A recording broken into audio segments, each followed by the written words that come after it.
Hey there, hi, welcome to the channel. I am Garrett, and in this video we are talking all about kitchens and some kitchen design mistakes and design disasters, how we can fix them. But we're actually in a different filming location. We are on a cruise ship in the Caribbean. I'm on a cruise for my birthday, and we are currently docked in this really gorgeous port on a private island, but there are tenders going back and forth. So if you hear some background noise, I am so sorry about that, but I'm on vacation. Here on the GarrettLeChic YouTube channel, the grind never stops. With that said, we've got some things to talk about, so let's get into the video. You can see this kitchen is gorgeous. I love all of the white cabinetry, the built-in appliances.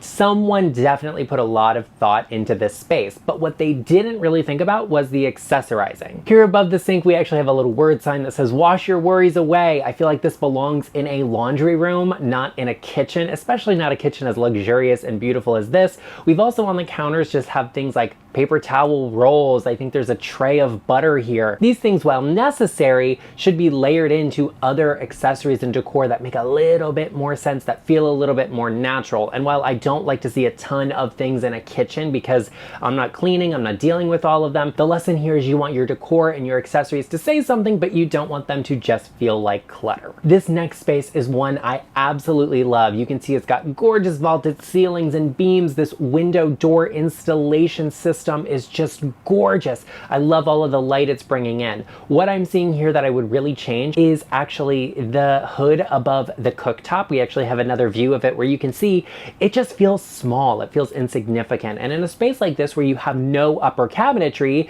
you really want to have something that balances the space because you have so much weight happening down below and such tall ceilings that it feels really, really empty. So here's another example of a space that has a really great range hood. It's big, it's substantial. That's what I want to see in this kitchen. I think it would make a huge statement and a big impact. The lesson here is you really want to make sure you have that great sense of balance because it can take a beautiful space like this one and make it feel just a bit awkward. This next kitchen is pretty. It looks good. It definitely looks a little bit builder. It's very simple, and that's okay. This kitchen, what I would really change, the lesson here, the number one thing that has going on that I really just don't care for is the microwave above the stove.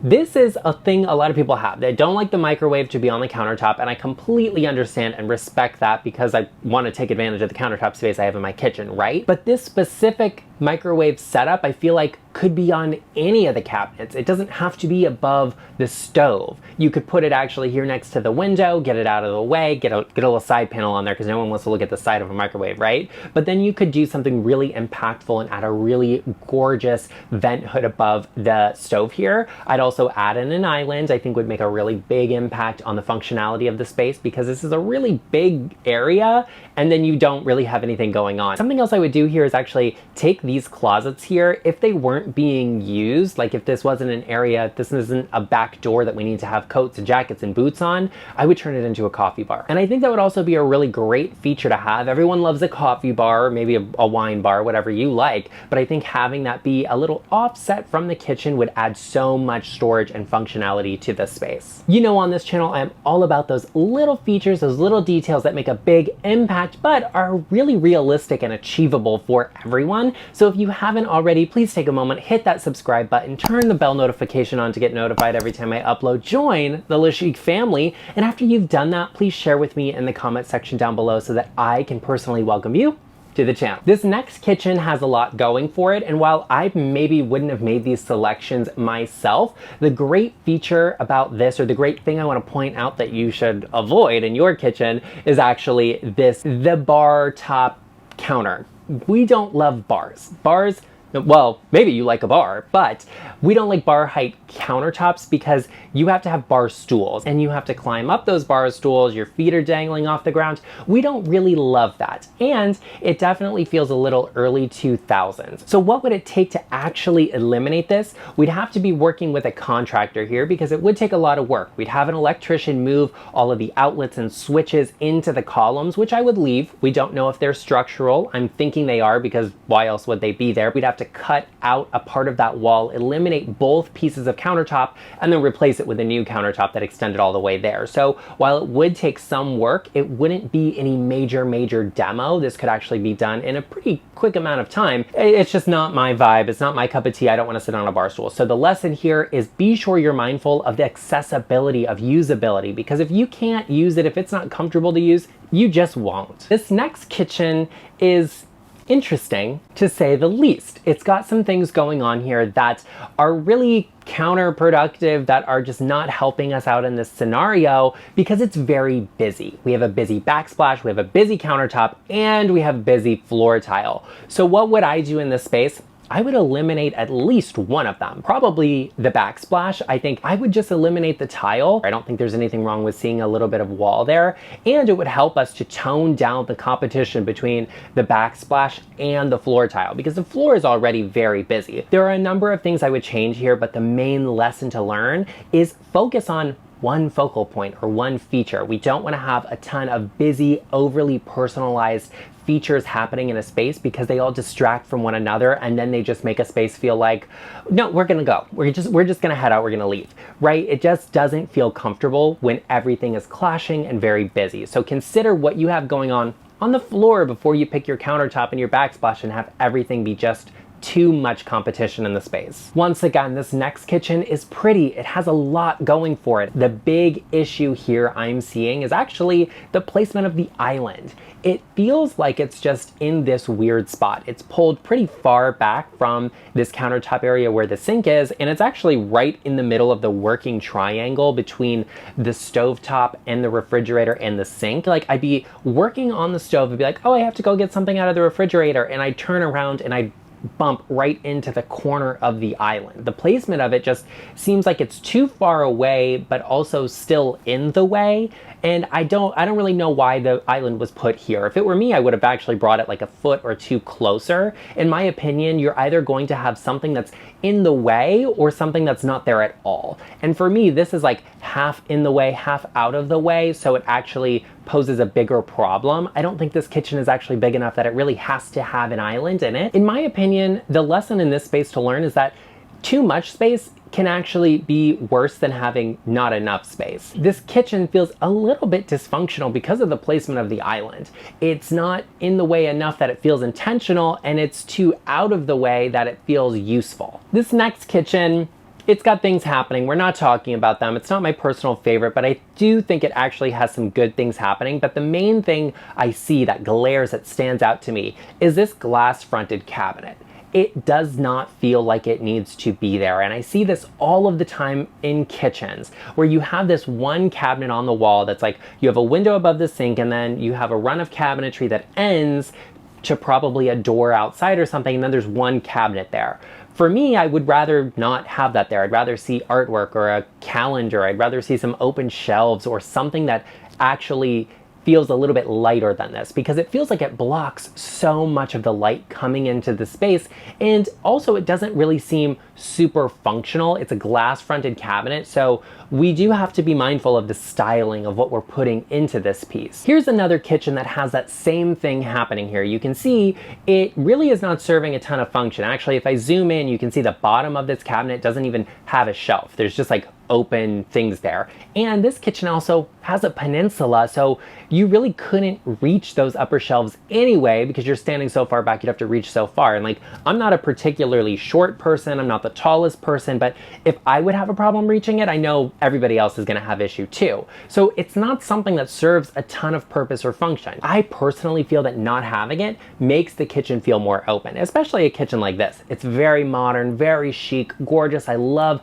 the window treatments. I actually really like the color scheme, even though it's gray and that's not usually my favorite. I think it's very pretty, but this cabinet, like, it doesn't even have a bottom on it. You're clearly not using it. Eliminate that and give us a great shelf there. Give us a piece of artwork, or in this kitchen, just don't put anything there and have it feel more open. So focus more on having useful storage in a space than unuseful storage that is then blocking out the light or just not adding. This could be a great place for artwork, or a great place to just have a restful moment of nothing, of just leave the space empty, because kitchens can already be busy enough as it is. I just think eliminating this cabinet in most kitchens would actually be so beneficial beneficial and just make the space feel so much more open. This next kitchen looks really great. It's very pretty, very polished, and very new feeling. Now this kitchen does not have cabinetry that goes to the ceiling, and it actually has that microwave above the oven that I don't love. But in this kitchen, I think it kind of works because we actually have a stepped feature here where some of the cabinetry goes up,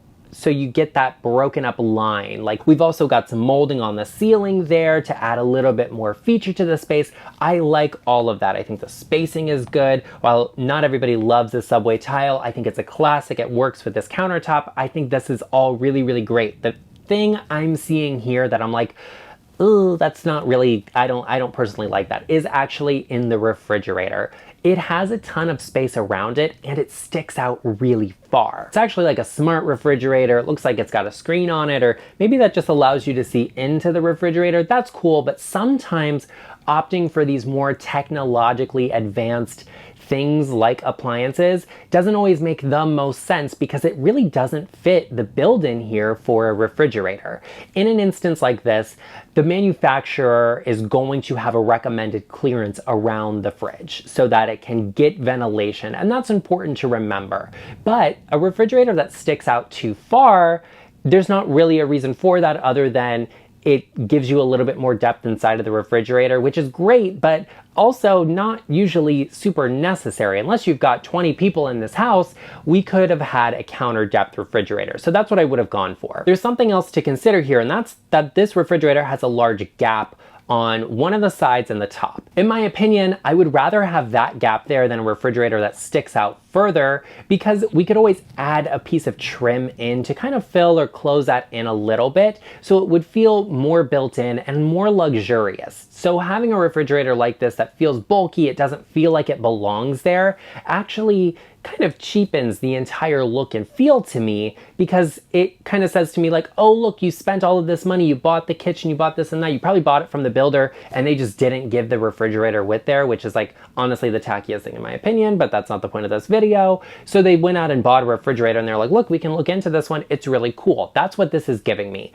I would focus on getting a refrigerator that fits the space properly, that actually functions as best as possible, because right now we just have a thing that's sticking 4 or 5 inches into the walkway there, and then it just doesn't look great to me. This next kitchen has a lot going for it. Once again, all of these kitchens have great features that I really enjoy and I actually think can be so elevated and beautiful. This kitchen, what I really like here is that the owner of it clearly has a specific style with their furniture. You have these really industrial feeling stools and a farmhouse feeling table, and I actually think this kind of country farmhouse aesthetic works really nicely with some industrial pieces, because let's be real, farmhouse agriculture has a little bit more of that industrial vibe to it, and I think that works here. Now the lighting package this home came with, it's clearly like a matching set. I personally don't like that. I would change it out to something that feels a little bit less Tuscan, more industrial or rustic. However, what I really want to point out to you here is that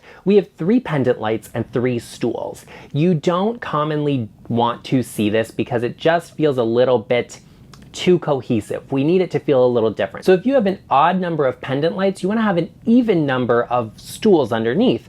And the opposite is also true. If you have an even number of light fixtures, you want to have an odd number of stools.